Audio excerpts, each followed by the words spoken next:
فجر کی نماز کے بعد آپ کا ہلکا لگتا تھا؟ اول وقت میں فجر کی نماز ہوتی تھی جی جو اشراق تک چلتا تھا، صحیح.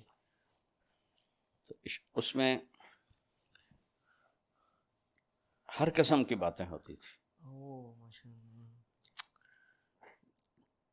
کبھی دین کی بات ہوتی تھی، کبھی دنیا کی بات ہوتی تھی، اور ایک ملٹی پرپز قسم کا کبھی ہنسی مذاق ہوتا تھا. اللہ. سعید بن حضیر رضی اللہ تعالیٰ عنہ بہت لطیفہ گو صحابی تھے. وہ اسی محفل میں کبھی جب لطیفے سناتے تو صحابہ ہنس ہنس کے گر پڑتے تھے، اللہ کے نبی کے سامنے ایسے گر جاتے تھے. اور کبھی آپ پوچھتے آج کسی نے کوئی خواب دیکھا ہے، یا آپ اکثر پوچھتے آج کسی نے کوئی خواب دیکھا ہے. یہ میں نے مولانا سعید خان صاحب رحمہ اللہ میں دیکھا. ان کے ساتھ جو سفر ہوئے تو ہم فجر کی نماز گھر پہ پڑھتے تھے ان کے ساتھ. جب تو پھر وہ پوچھتے بھائی کسی نے کوئی خواب دیکھا ہے، یہ بس ان میں دیکھی ہے بات.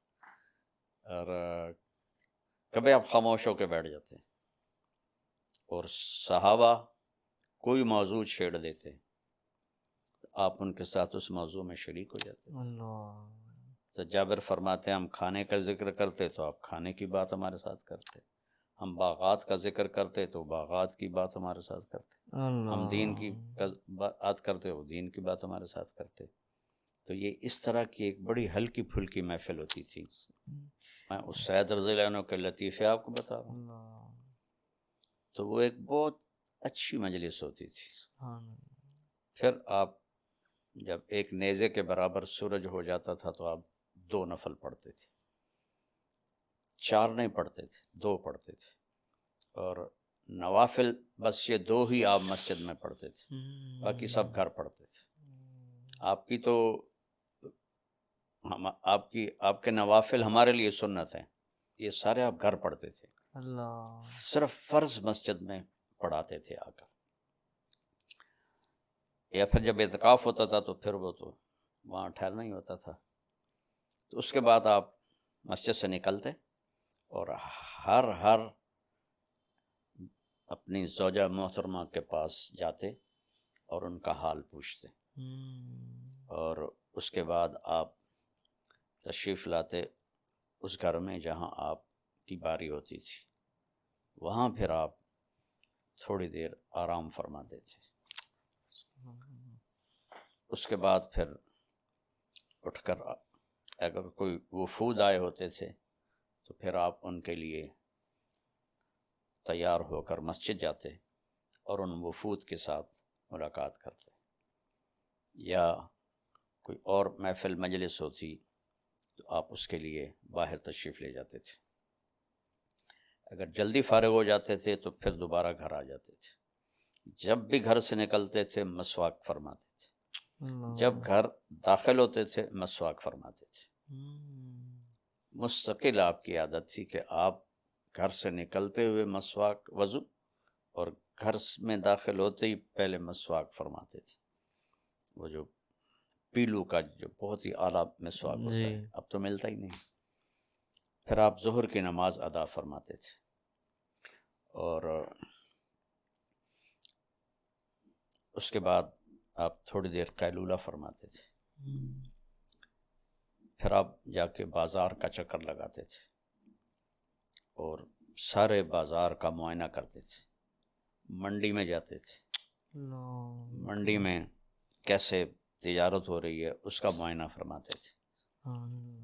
اور اس کے بعد پھر گھر واپس آتے اور عصر کی نماز کے بعد آپ پھر ہر گھر والی کے پاس جا کے بیٹھتے تھے. فجر میں تو صرف سلام حال آگے، ہر ایک کے پاس بیٹھتے تھے تھوڑی دیر، سب کے پاس بیٹھتے اپنے باری والے گھر میں آتے تھے. تو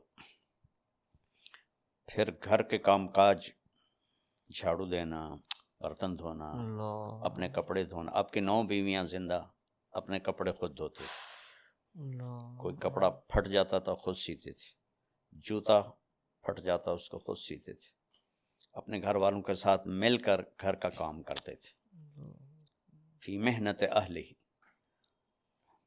اور آپ حضرت حسن نے پوچھا ہند بن ابی حالہ سے کہ اللہ کے نبی کیسے تھے؟ تو انہوں نے کہا دائم الفکرہ طویل الاحسان، لمبی سوچ اور لمبا غم۔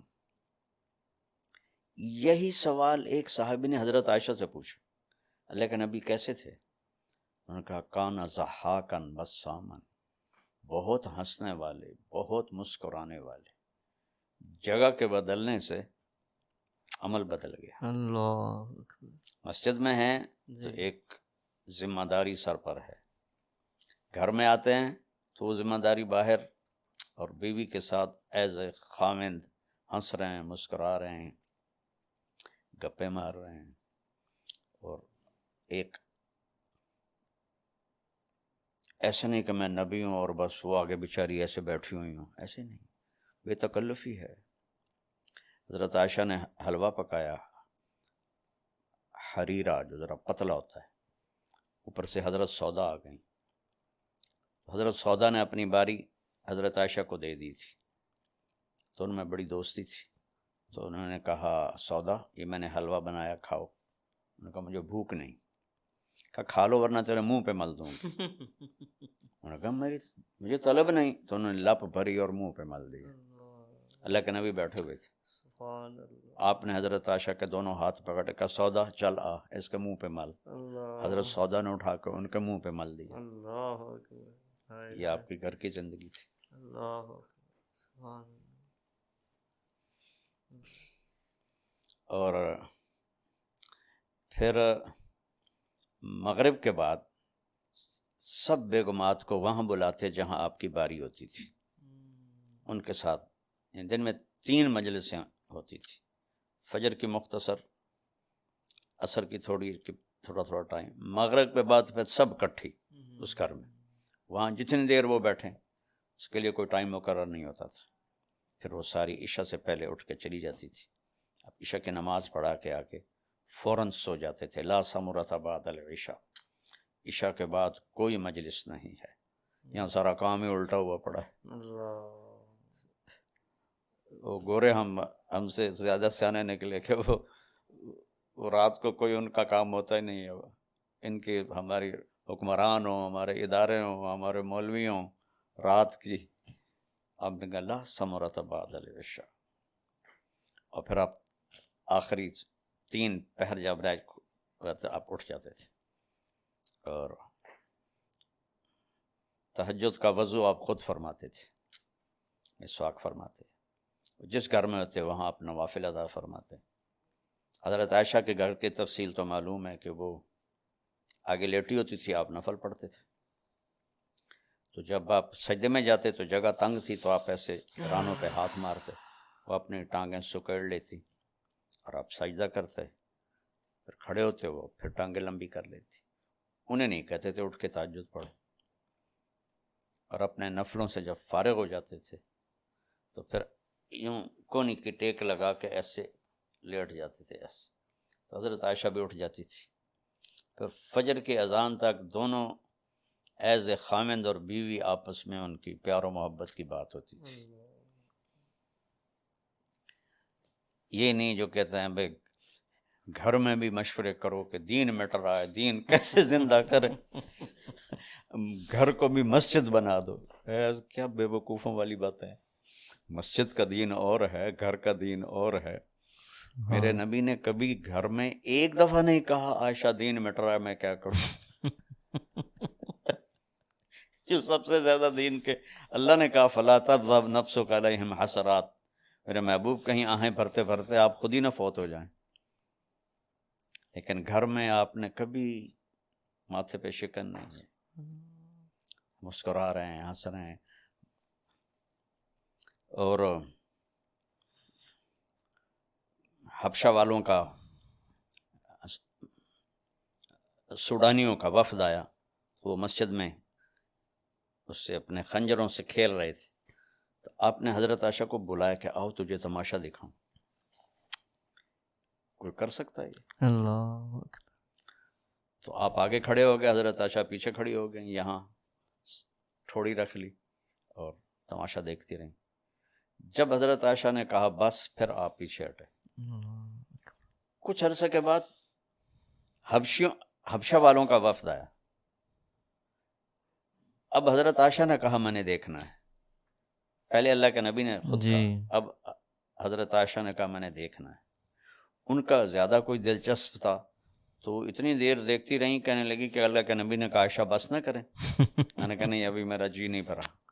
تو آپ ایک پاؤں کو فری کرتے، دوسرے پہ ٹیک لگاتے، پھر اس کو فری کرتے اور پہلے پہ ٹیک لگاتے. اتنی دیر میں دیکھتی رہی، یہاں تک کہ میں نے کہا کہ بس. تو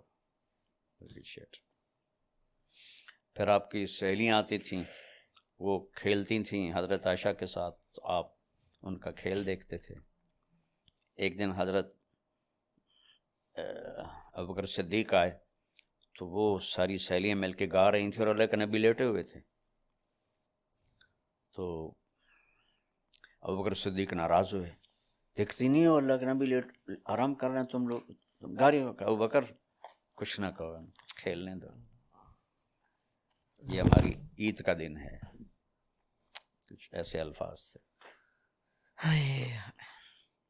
آپ کی زندگی کو بیان نہیں کیا گیا، بڑا ظلم کیا. صرف عبادات عبادات عبادات عبادات. آپ اپنی جوتی سی رہے تھے، گرمی کے دن تھے، حضرت عائشہ چرخہ چلا رہی تھی، ٹھیک، آپ کے ماتھے پہ پسینہ آ گیا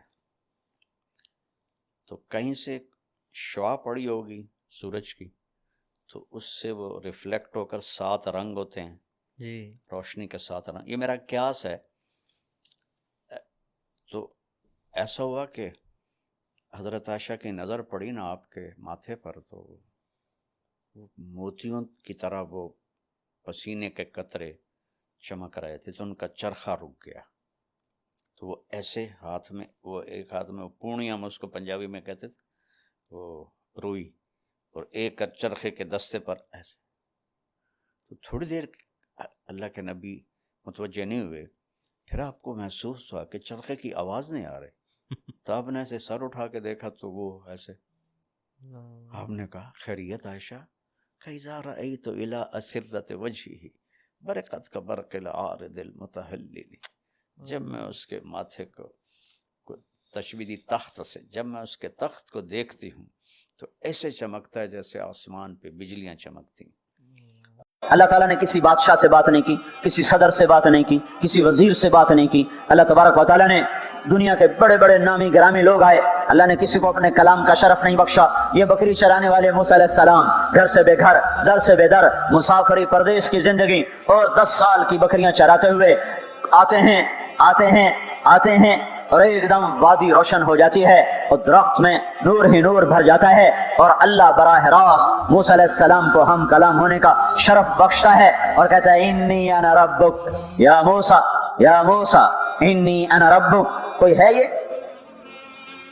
ایک زمیندار تھا ہمارا، ذوالفقار علی بھٹو مرحوم کا زمانہ تھا، تو وہ اس کی محفل میں شریک تھا، تو اس سے 2-4 منٹ اس کو بولنے کا موقع مل گیا. جب وہ آیا نا واپس، جب لوگ بات کریں تو منہ ادھر کر لیں، وہ ادھر سے بات کریں ادھر کر لیں. وہ کہنے لگے میاں صاحب تو کی ہو گیا ہے؟ وہ کہنے لگا اسے منہ نال بھٹو نال گل کی تھی توڑے نال کی میں کرا ہوں، ہوں میرا منہ بڑا ہو گیا ہے، منہ بڑا ہو گیا ہے، اسے منہ نال بھٹو نال گل کی تھی توڑے نال کی میں کرا. ایک چھوٹے سے اپنے جیسے انسان سے بات کرنے میں یہ لطیفہ بھی ہے اور اس کی ترجمانی بھی ہے. یہ سچی بات بتا رہا ہوں، اس کی ترجمانی بھی ہے کہ اس نے اپنے آپ کو، اپنی حیثیت کو بڑا سمجھا کہ میں پاکستان کے بادشاہ سے بات کر کے آ رہا ہوں. اب یہ منہ عام منہ نہیں رہا، وہ کیسا انسان ہوگا جس سے اللہ بات کر رہا ہو. اور آگے اس کو جواب، سوال جواب ہو رہا ہو، یا موسیٰ انی انا ربک فاخلع نعلیک انک بالوادی المقدس طویٰ وانا اخترتک فاستمع لما یوحیٰ. کیا بات ہو رہی ہے، اور اللہ تعالیٰ کیا کہہ رہے ہیں؟ جوتے اتار کے بیٹھ، تسلی سے بات کریں. سبحان اللہ، تسلی سے بات کریں. تسلی سے آدمی کس سے تسلی سے بات کرتا ہے؟ جس سے محبت، تعلق، اپنائیت ہوتی ہے. ورنہ کھڑے کھڑے ہاں جی بولو بھائی کیا کہنا ہے. میرے ساتھ یہی ہوتا رہتا ہے, ملنے والے بہت زیادہ, میں اکیلا, تو کوئی میرے ساتھ, ہاں بھائی ابھی بول مختصر بول, جلدی بول. ادھر سے بولا, راستے میں فارغ کیا, کھڑے کھڑے فارغ کیا. لیکن کچھ تعلق والے بھی ہوتے ہیں, بھائی آپ تشریف لے آئیں, بیٹھیں, میں فارغ ہو کر آپ سے بات کرتا ہوں. یہی تو میرا رب اپنے موسیٰ سے کہہ رہا ہے, فَقْلَعْنَا عَلَيْكَ, موسیٰ جتی لا تے آ کوئی پیار دی گل کریے, کھڑے کھڑے گل نہیں ہوتی عاشق معشوق دی, جتی لا بہ جا. انی انا ربک فَقْلَعْنَا عَلَيْكَ انک بالوادی المقدس طویٰ وانا اخترتک, میں تجھے پسند کر چکا ہوں. فاستمع لما یوحیٰ, تیری میری بات ہونے لگی, سن میں کیا کہہ رہا ہوں. اننی انا اللہ لا الہ الا انا فاعبدنی, سارے نبیوں کی دعوت حق, اور حق کیا ہے؟ اللہ. ذالکم اللہ ربکم الحق, اور اللہ کی دعوت کیا ہے یہ لوگوں کو بتاؤ.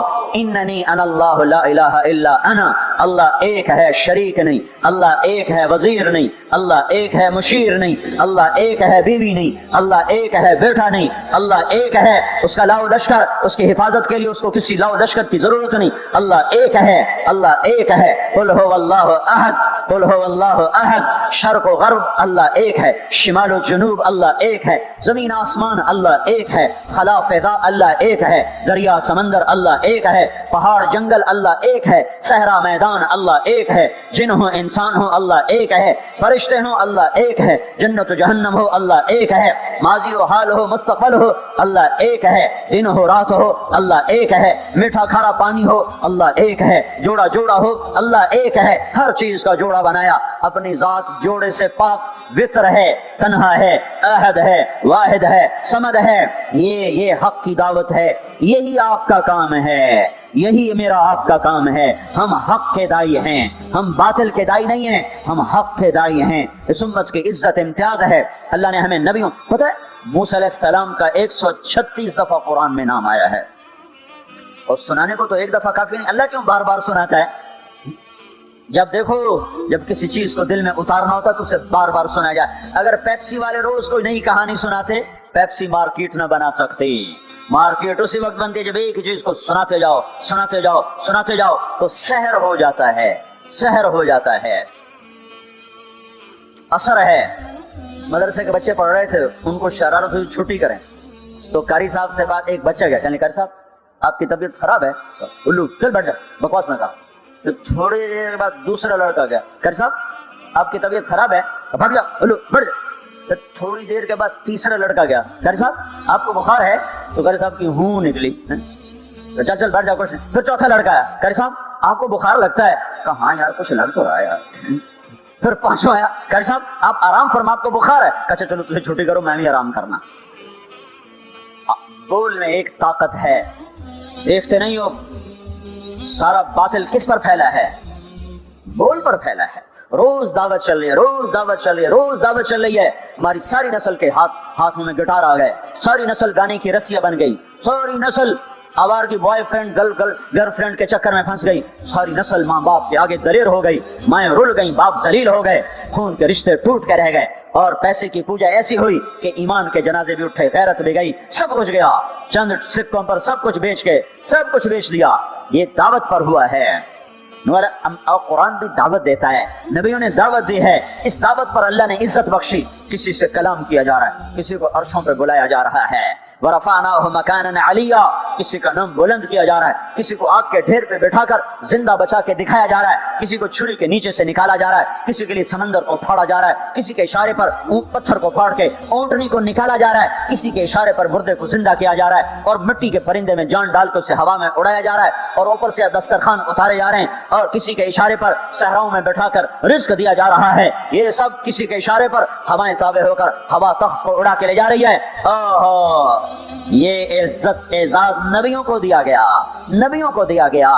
ہر آدمی کے اندر یہ جو عمر ہے نا آپ کی, کہتا میں کچھ کرنا چاہتا ہوں, میں کچھ کرنا چاہتا ہوں, میں کچھ کر کے مرنا چاہتا ہوں. اور تصور کیا ہے کہ میری شہرت ہو جائے, میری عزت ہو جائے, میرے پاس لمبی گاڑی آ جائے, بڑا گھر ہو جائے, بڑی ڈگری ہو جائے, بڑی پوسٹ مل جائے, بڑا عہدہ مل جائے, بڑا کاروبار مل جائے. اس کو کہتے ہیں میں کچھ کرنا چاہتا ہوں, میں کچھ کرنا چاہتا ہوں. کرو وہ جو اللہ کہہ رہا ہے. دعوت دینے والے بن جاؤ, پیغام حق کو پھیلانے والے بن جاؤ, تو اللہ تعالیٰ زمین و آسمان تمہارے ذکر سے زندہ کر دے گا. نبیوں کے تذکرے کیسے زندہ ہیں؟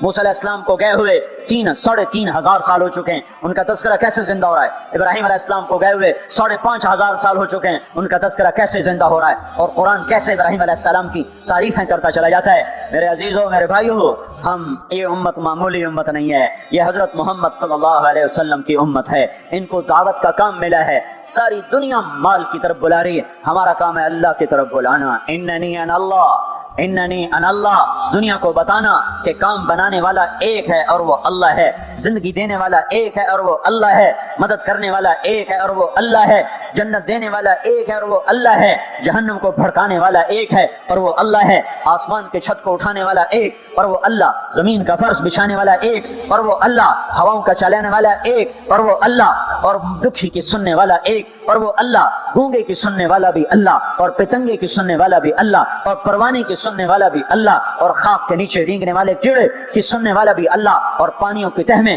تیرنے والی مچھلیوں کو سننے والا بھی اللہ۔ یہ ہماری آبدوز بڑی سے بڑی آبدوز 400 میٹر سے نیچے نہیں جا سکتی، 400 میٹر پر جا کر نیچے جائے گی تو پچک جائے گی، برباد ہو جائے گی۔ اور بحر الکاہل 11 کلومیٹر کہیں گہرا ہے، 11 کلومیٹر کی تہ میں اللہ مچھلیوں کو پیدا کر کے چلا رہا ہے۔ 11 کلومیٹر کا وزن اپنے اوپر اٹھا رہی، اور وجود اتنا اور وجود اتنا اور وجود اتنا اور وجود اتنا، اور اوپر 11 کلومیٹر پانی کا وزن، اس کی پکار کو بھی سننے والا اللہ ہی ہے۔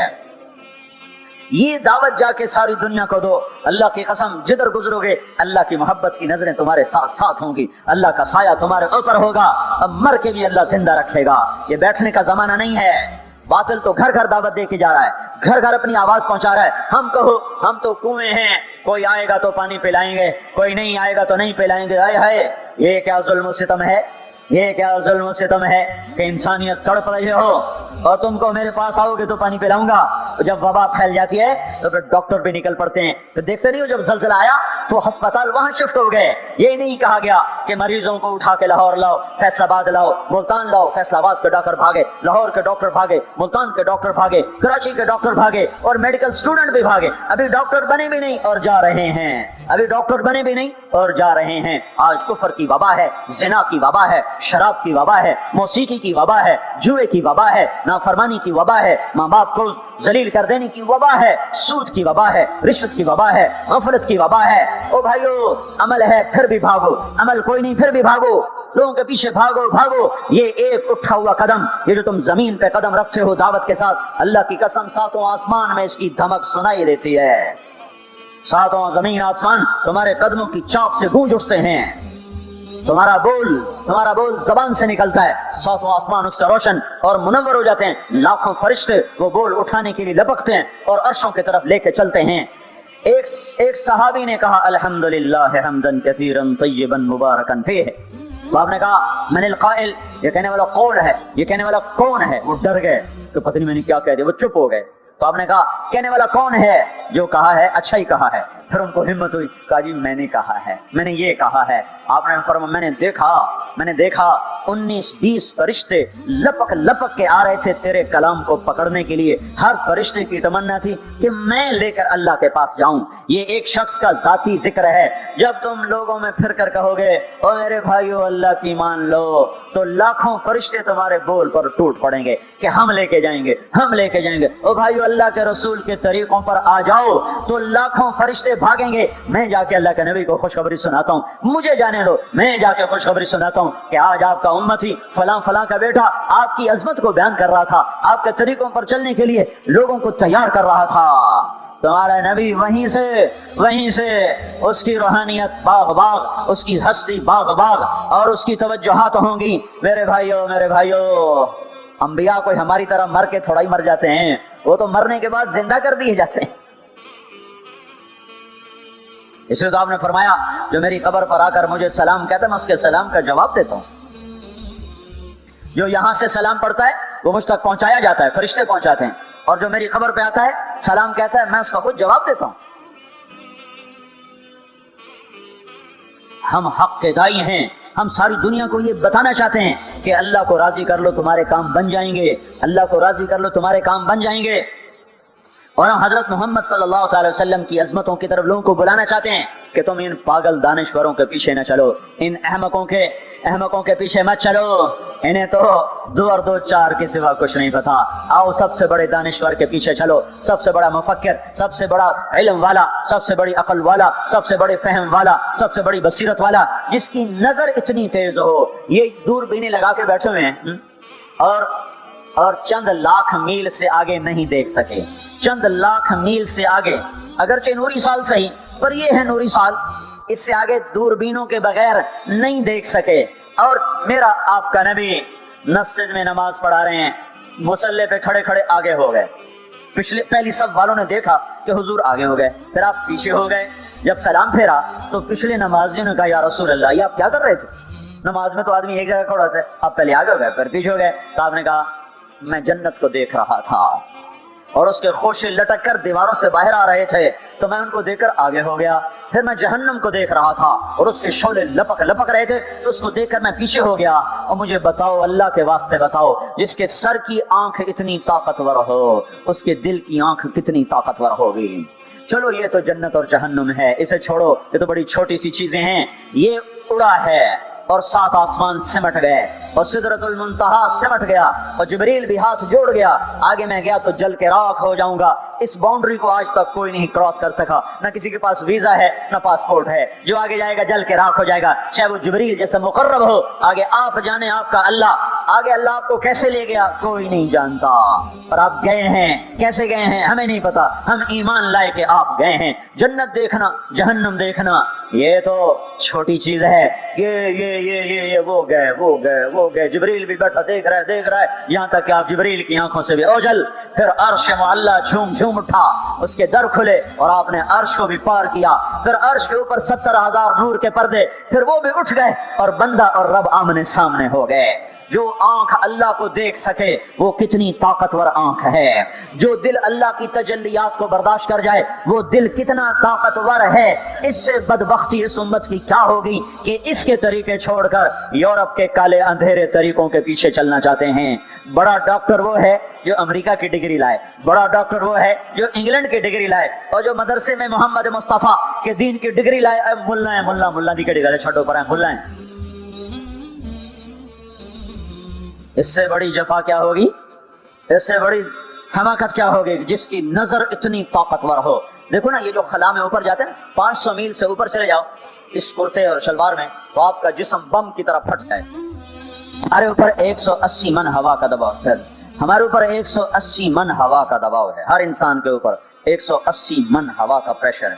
ہمارے جسم میں اس پریشر کو روکنے کے لیے اللہ تعالیٰ نے پریشر بنایا ہوا ہے. ہم 180 من ہوا کو دھکا دے رہے ہیں. جب ہم 500 میل اوپر چلے جاتے ہیں نا تو ہوا ہٹ جاتی. اندر ہے 180 من کو دھکا دینے کا پریشر. وہ جو پریشر بنتا ہے تو ہماری بوٹی بوٹی ہو کر فضا میں بکھر جاتی ہے.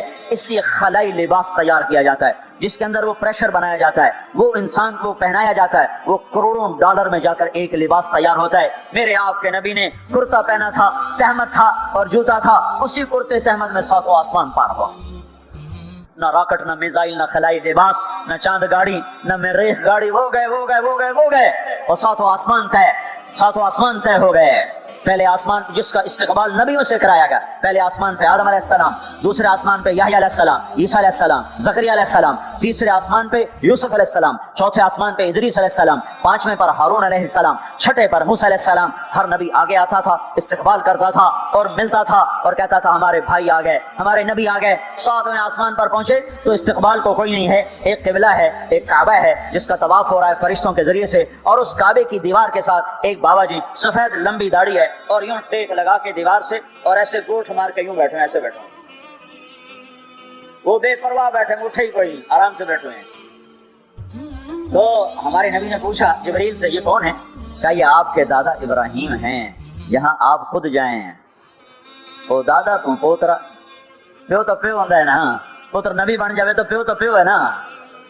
یہ ابراہیم علیہ السلام کو کیوں نہیں اٹھایا؟ حالانکہ ابراہیم کا وجود بھی ہمارے نبی کے طفیل ہے, ان کی بلندیاں بھی ہمارے نبی کے طفیل ہیں. تو اٹھایا کیوں نہیں؟ اللہ کو پتا تھا ایک وقت آئے گا جب اولادیں ماں باپ کو ذلیل کر دیں گی, جب چھوٹے بڑوں کو رسوا کر دیں گے تو اس وقت یہ قصہ ہتھوڑا بنا کے ان کے دماغوں پہ مارو مارو مارو. اے ظالم سن, ماں کے نافرمان, باپ کے نافرمان, بڑوں کو ذلیل کرنے والے سن.